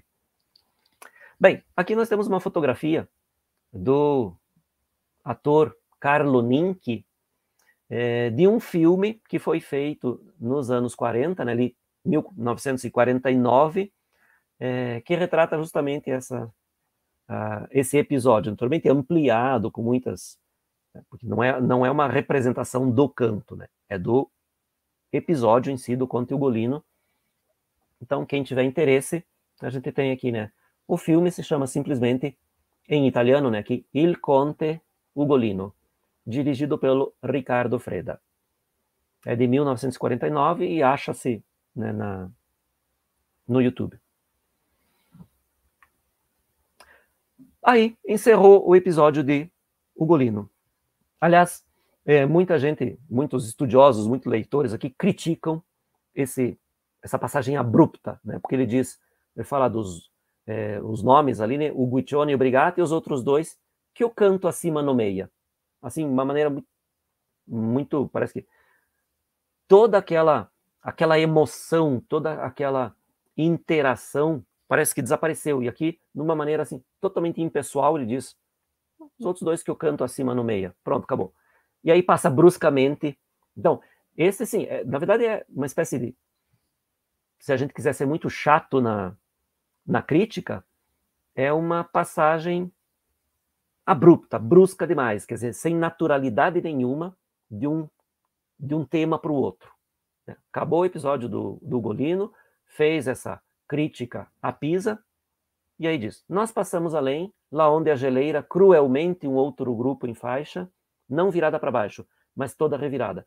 Então aqui eles estão passando de uma parte do lago gelado, né, que é o Cossito, o Cossito, que é o lago congelado do fundo do inferno. A primeira zona é a Caína, a segunda, onde eles estavam ali. Então, a primeira, a Caína dos traidores dos parentes, né, vem do nome de Caim. A segunda é a Antenora, vem do Antenor, considerado na Idade Média um traidor de Troia. Era onde eles estavam, então, os traidores da pátria, traidores políticos. E agora eles vão passar para a terceira zona, que é a Ptolomeia. Né? Então ele diz: passamos além, lá onde a geleira cruelmente um outro grupo em faixa. Então esse outro grupo já é dos outros traidores. E esses não estão com a cabeça virada para baixo, eles estão com a cabeça virada para cima. Qual é a diferença? Aqueles que estão com a cabeça virada para baixo, quando choram pela dor, pelo sofrimento, porque as almas aqui estão o tempo todo chorando, né? Porque a dor é insuportável, então eles choram muito. Mas as lágrimas daqueles caem dos olhos para baixo. Desses aqui que têm os olhos para cima, quando eles choram, as lágrimas congelam nos olhos. Então, além de tudo, o próprio choro, né? Este é um outro desses versos simples, mas geniais, né? O próprio choro ali chorar não deixa. Porque eles choram, a lágrima congela. Então, o próprio choro ali chorar não deixa. E a dor que encontra nos olhos obstáculo volta para dentro, fazendo crescer a angústia. Então, eles choram pela dor, o choro congela e se torna mais dor ainda. Então, é um movimento cíclico aqui, né? Quando esse gelo, de alguma maneira, cair dos olhos, eles vão chorar de novo, a lágrima vai congelar de novo, vai provocar mais dor, enfim. Ele diz, então, que as primeiras lágrimas se congelam e, como se fossem viseiras de cristal, preenchem sob o cílio toda a cavidade. E embora, assim como em um calo, pelo frio, toda a sensibilidade tivesse deixado a superfície do meu rosto, já me parecia sentir um pouco de vento, pelo que eu: mestre meu, isto quem move? Não é aqui embaixo todo vapor extinto? Então Dante achava que aqui tudo estava congelado, portanto tudo imóvel. A água congelada, que não havia vento, que não havia nada em movimento. E Virgílio não responde. Pelo que ele a mim: logo estarás onde disso te dará o olho a resposta, vendo a razão que o hálito move. Então ele diz: você já vai ver, os teus olhos vão ver. E um dos tristes da fria crosta gritou a nós: ó almas cruéis, visto que dada vos é a última parada, removei-me do rosto os duros véus, para que eu libere a dor que o coração me impregna um pouco, antes que o pranto se congele. Então uma das almas que ouve que eles estão passando por ali, não os vê porque tem os olhos congelados, mas ouve e se dirige a eles, dizendo: ó almas cruéis. Isso não é um insulto, não aqui, neste lugar. Almas cruéis, visto que dada vos é a última parada, então essa alma deduz que, como eles não estão mergulhados ali juntos, eles vão para a última das zonas, aqui do Cossito, a quarta, que é a Judeca. Então essa alma imagina que eles vão para lá e pede que, já que eles estão passando, pede um favor, né? Que é estranho, né? Aqui nessa situação, essas almas, os piores pecadores do mundo, de toda a história, estão aqui, e os outros que vêm estarão aqui, e aí ele pede um favor para essas almas, que tire o gelo congelado dos seus olhos, para que pelo menos por um breve instante ele tenha um alívio. Pelo que eu a ele. Então Dante responde, né? Se queres que eu te socorra, dize-me quem és, e se não te ajudo, que ao fundo da geleira ir me convenha. Então aqui a resposta de Dante, que não convence muito, né? Porque é mais uma questão de retórica, né? Dante está mentindo para o cara no sentido de que ele quer enganar esta alma, dizendo que se tu queres que eu te ajude, dize-me quem és. E em troca, se eu não te ajudo, que ao fundo da geleira ir me convenha. Mas ele já deveria ir ao fundo da geleira, de qualquer maneira. Nós sabemos disso porque nós sabemos que ele é Dante e que ele vai até lá. Mas essa alma também tinha que saber que ele vai até o fundo, porque se ele não está aqui, ele só pode ir até a próxima. Não tem mais nada, só tem mais uma. Então, isso que Dante diz é meio que fator psicológico, mas não é um fator, não é um argumento para convencer a alma a dizer quem ela é. Essa alma vai falar, né, tranquilamente, mas acreditando que depois Dante vai fazer o que ele pede, né? Mas não pela promessa de Dante, porque essa promessa não fica em pé, né? É uma promessa que não tem muito, não tem coerência. Bom, então, a terceira zona, como eu disse, né, Ptolomeia, cujo nome deriva ou do faraó Ptolomeu XIII, irmão de Cleópatra, que acolheu Pompeu, né, na guerra civil romana, né, entre Pompeu e os senadores, né, desculpe, César e o Senado. Os senadores são liderados por Pompeu, então Pompeu personifica o grande adversário de César. E na batalha de Farsalo, que foi a última batalha em que o exército de Pompeu foi derrotado, e é daí que tira a inspiração para o seu livro, né, a grande epopeia de César e Pompeu, né, a Farsália, né, o poeta latino Lucano escreve a Farsália, que é justamente a narrativa da guerra de César e Pompeu. Então, Pompeu, depois que perde a batalha de Farsalo, é obrigado a fugir para não morrer e vai se refugiar no Egito. Lá no Egito, ele é recebido pelo faraó, o Ptolomeu XIII, mas depois, sabendo da situação, Ptolomeu XIII, ali em conluio com outros romanos, acaba prendendo e mandando decapitar Pompeu, e manda entregar a cabeça do Pompeu a César, achando que assim vai angariar a simpatia de César. César, na verdade, fica furioso, né? Mas, enfim, isso é outra história. Então, este é o traidor dos hóspedes, né? Porque aqui, essa terceira zona do Cocito é a dos traidores dos hóspedes. Então, Pompeu foi recebido pelo Ptolomeu XIII e aí foi traído. Ptolomeu mandou decapitá-lo. Então, ou o nome deriva do nome desse faraó, ou deriva do Ptolomeu, que era governador da cidade de Jericó, e que convidou seu sogro, Simão Macabeu, que era o sumo sacerdote, e os seus cunhados, né, os dois filhos do Simão Macabeu, e depois de um banquete mandou assassiná-los. Então há esses dois Ptolomeu que podem ter dado nome a esta zona do inferno, que é dos traidores dos hóspedes. Então Dante faz essa promessa ali, que não é exatamente uma promessa. Não, mas é uma promessa. Respondeu então: eu sou Frei Alberigo, e sou aquele das frutas do mau horto que aqui recebo tâmara por figo. Bom, então este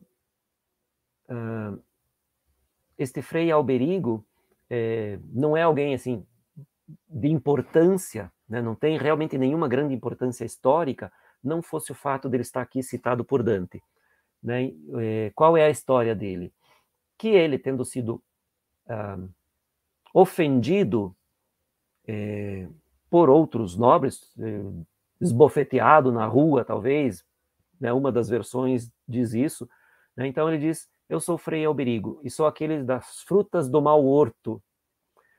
Então a história diz que depois de ter sido ofendido por alguns meses depois, ele, como era um religioso, né, era um frade, né, um frei, ele convida aqueles que o haviam ofendido para um jantar ou um almoço, enfim, prometendo ou pedindo para fazer as pazes e prometendo que ia pedir desculpas e etc.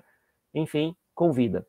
E aí instrui os seus empregados e os seus assassinos, né, contratados, que na hora em que eles terminassem de comer, ele chamaria os empregados para trazer as frutas, e esse era o sinal combinado para eles matarem os seus convidados. Então, quando ele diz aquele das frutas do mau hurto, no lugar das frutas veio a morte para os seus convidados. E aí ele diz, aqui recebo tâmara por figo. Por que isso, tâmara por figo? Figo era uma fruta comum, né, na Itália. Tâmara era importada, então era muito mais cara. Por isso, aqui, isso que tem uma cara meio que de ditado, de provérbio, assim, né? Receber tâmara por figo. Quer dizer, agora você faz algo e a reação é muito maior, muito mais ampla, mais violenta, mais cara, mais grave. Então aqui que ele diz, né? Recebo tâmara por figo. Eu traí 3 ou 4 lá e agora estou aqui pagando por isso, na opinião dele, aparentemente mais do que deveria. E aí Dante vai dizer então, disse eu a ele, então já estás morto? A surpresa de Dante de que o Frei Alberigo em 1300 já esteja morto. E ele a mim, de como meu corpo esteja no mundo lá em cima, nenhuma ciência tenho. O que já é estranho, né? Ele diz, não sei como está meu corpo lá em cima. Tal vantagem, a ironia, né? Tal vantagem tem esta Ptolomeia, e é aqui que cita, né, o nome dessa zona, que muitas vezes a alma que cai antes que Atropos o impulso lhe dê. Então aqui mais uma das ideias originais, interessantes de Dante, né? Essa criatividade de Dante para inventar essa história, que muitas vezes, naqueles que são os pecadores, como dizer, os pecadores convictos, aqueles de que não há menor chance de que eles mudem de ideia e se arrependam. Então, muitas vezes, quando eles cometem um pecado muito grave, um crime muito grave, ou vários, né, e que não vão se arrepender mesmo, um diabo vem ao nosso mundo e sequestra a alma desse pecador, deixando ou ficando o diabo no corpo. Então, esse diabo vem, leva a alma para o inferno e fica no lugar da alma. Então, o corpo desse sujeito continua vivo, mas sem alma. Continua vivo com um diabo dentro, no lugar de alma. Que é uma criação fantástica, genial, né? Original de Dante. Né? Não se tem notícia de algo parecido antes de Dante. Provavelmente a inspiração de Dante para essa ideia vem da ideia de possessão demoníaca, né? Porque isso já é muito antigo, né? Isso tem milhares de anos já antes de Dante, a ideia de possessão demoníaca, né? Um demônio que possui o corpo, mas não expulsa a alma. Né? Essa é a ideia diferente que Dante tem, que neste caso o demônio assume o lugar da alma. A alma já foi para o inferno, então já está sofrendo lá no inferno, como o Frei Alberigo diz aqui, né? Não tenho ideia de como está meu corpo lá em cima. Mas ele já está sofrendo aqui. E aí ele diz, né, ironicamente, tal vantagem tem esta Ptolomeia.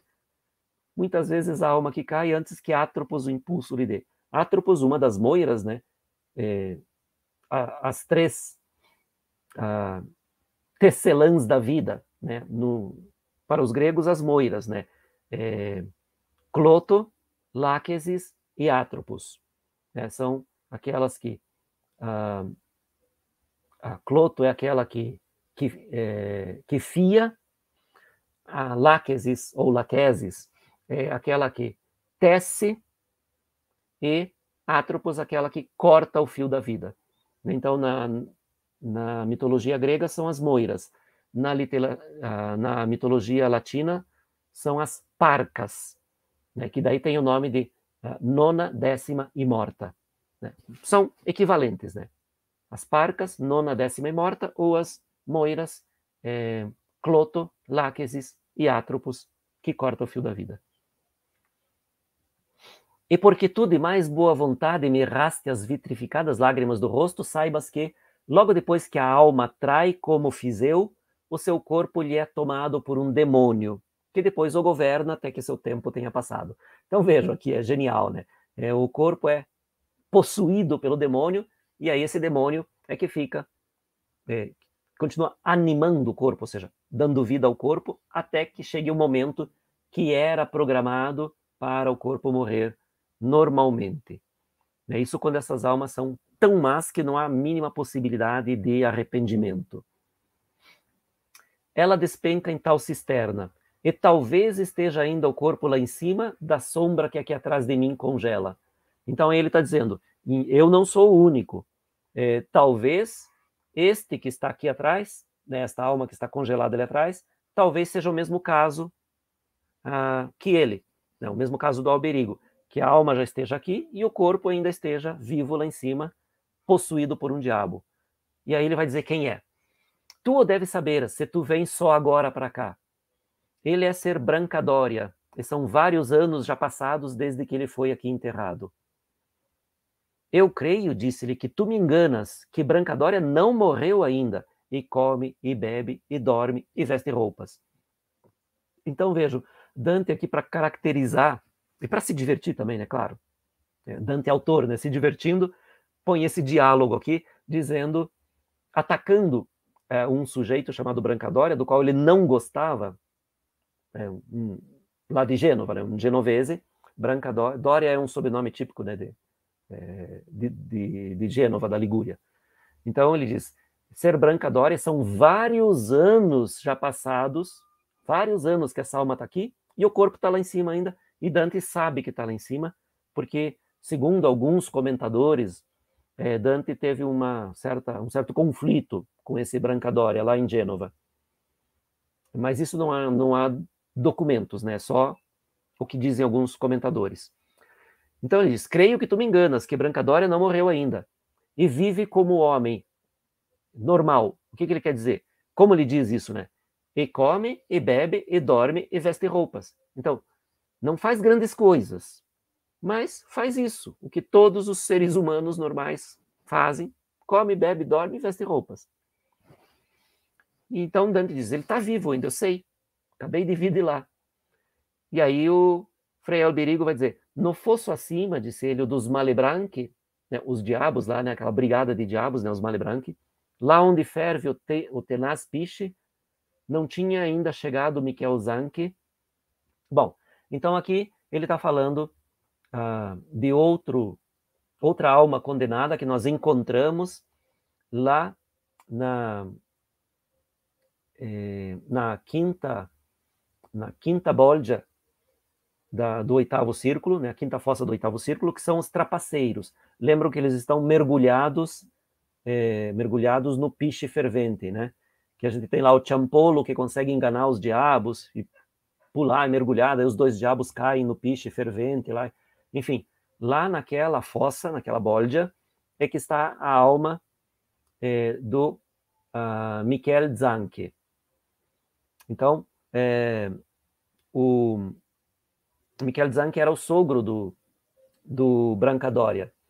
E ele diz, então, a alma do Michel Zanche, assassinado pelo seu genro, ainda não tinha chegado lá, que este deixou o diabo em seu lugar no corpo seu, assim como um seu cúmplice, que a traição junto com ele fez. Então, Michele Zanche não tinha nem chegado ainda lá no Poço de Piche, porque lembram que no Poço de Piche é um diabo que traz no ombro e joga lá dentro do Poço de Piche. A gente tem essa cena lá que assusta Dante. Então, ele não tinha nem chegado lá ainda, e a alma do Brancadória já tinha chegado aqui. A alma do genro que matou o sogro. Já tinha chegado aqui, chegou antes, inclusive. Ele assassinou o sogro, e o corpo dele ficou vivo lá em cima, possuído por um diabo, mas no exato momento em que ele cometeu esse crime, a alma já veio para o último círculo do inferno, chegou aqui antes da alma daquele que ele tinha matado, que também não era gente boa, né? Era um trapaceiro. E aí, acaba a conversa aqui, né? Ele diz, mas estende agora aqui a mão e abre meus olhos. E eu não lhes abri, e cortesia foi com ele servilão. Então, Dante aqui não cumpre a sua promessa. Não libera os olhos desse traidor das lágrimas congeladas. E ele diz, e cortesia foi com ele servilão. Ele ainda acha que foi o melhor que ele podia fazer, a coisa certa a fazer. E aí eu coloquei do lado ainda no comentário, embora isso possa ser visto também como uma espécie de traição. Ele prometeu. Tudo bem, era uma promessa capciosa, né? Porque ele não disse, sim, vou fazer isso. Ele diz de uma outra maneira. Ele usa a forma negativa. Se eu não fizer isso, não liberar os seus olhos, que eu vá até o fundo do inferno, do cocito. Sabendo que ele já ia. Então, a promessa dele, na verdade, não é uma promessa. Ele diz, se eu não liberar teus olhos, que eu vá até o fundo. E se eu liberar, vai até o fundo do mesmo jeito. Então, né, a promessa de Dante foi muito capciosa nesse sentido, né? Não era bem uma promessa, mas de um certo ponto de vista dá para entender que ele enganou, portanto traiu a alma desse traidor. E ele diz, tá, fazer aqui, trair um traidor não é pecado, né? Então, uma coisa parecida, né, com aquela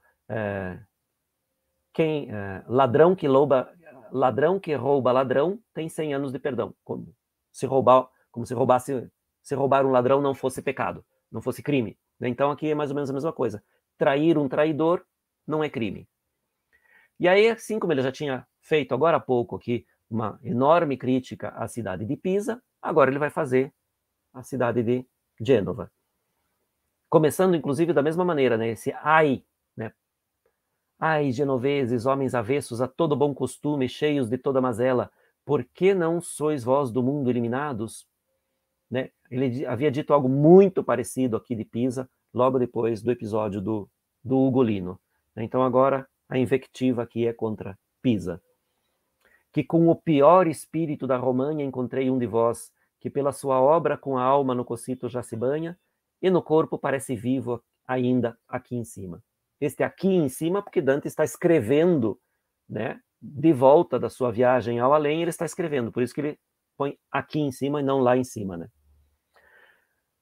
Então é isso, né? Aqui acaba o canto com essa invectiva de Dante, essa crítica de Dante à cidade de Gênova. Então, primeiro Pisa, depois Gênova.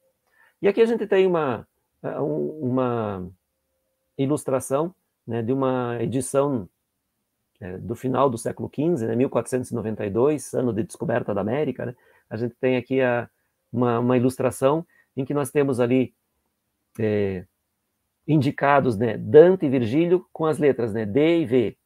Aí vejam como é que é escrito Conte Ugolino, né, com o circunflexo no O para indicar a nasalização, né? Então, Conte Ugolino. Depois, L'Arcivescovo Ruggeri, escrito também ali, né? Deveria ser L, apóstrofe, né? L'Arcivescovo. Enfim, né? A gente tem essas ilustrações das edições muito antigas que são bem interessantes. E com isso a gente encerra aqui, né, este canto que diminui um pouco a intensidade nessa segunda metade, né, mas que não deixa de ser também uma construção poética muito sólida. Né? Esta segunda parte do canto seria já extremamente interessante se nós não tivéssemos a primeira parte. Mas o fato é que manter este episódio do Conde Ugolino num canto, dividir o canto entre o episódio de Ugolino e mais um, faz com que esse outro fique, de uma certa maneira, ofuscado. É uma grande criação original, interessante, bem pensada, essa de Dante, de que o diabo, quando as almas são tão más que não há a mínima possibilidade de redenção, de arrependimento, elas são tão más, a alma já vem direto para o inferno, às vezes muitos anos antes do corpo morrer, e esse corpo fica vivendo enquanto não chega aquele momento entre aspas, programado pelo destino para o corpo morrer, esse corpo fica vivendo com um diabo no lugar da alma. É uma grande criação isso. Só que o episódio de Ugolino é incomparável, né? Então ofusca esta segunda parte. Bem, gente, espero que vocês tenham curtido, que tenham gostado deste episódio que eu acho genial do Conde Ugolino. Se vocês relerem, prestem atenção na construção que Dante faz e leiam pensando naquilo que Dante está dizendo, porque essas duas coisas são absolutamente excepcionais. Toda a construção, todo o cálculo de Dante. Claro que quem puder ler no original vai ter muitas vantagens, né? Eu tentei na tradução deixar o mais próximo possível em termos de língua, em termos de mensagem, em termos de expressão, né? Sem pensar naturalmente em rima e nem em métrica, nem em acentuação, né? Mas tentando deixar o mais próximo possível justamente para que se possa perceber a construção de Dante, que é uma construção que tem efeito, provoca efeito no leitor. Isso é muito legal, muito interessante. Bem, este é o canto, então, de Ugolino. E na próxima semana nós nos encontramos para lermos juntos o último canto do Inferno, o 34, em que nós vamos estar frente a frente com Lúcifer, o grande adversário de Deus. Então, por enquanto, eu desejo a vocês todos um bom fim de semana, uma boa semana, boas leituras, e nós nos vemos semana que vem aqui, às 18h30, para concluirmos esta nossa passagem pelo inferno. Até lá. Tchau, tchau.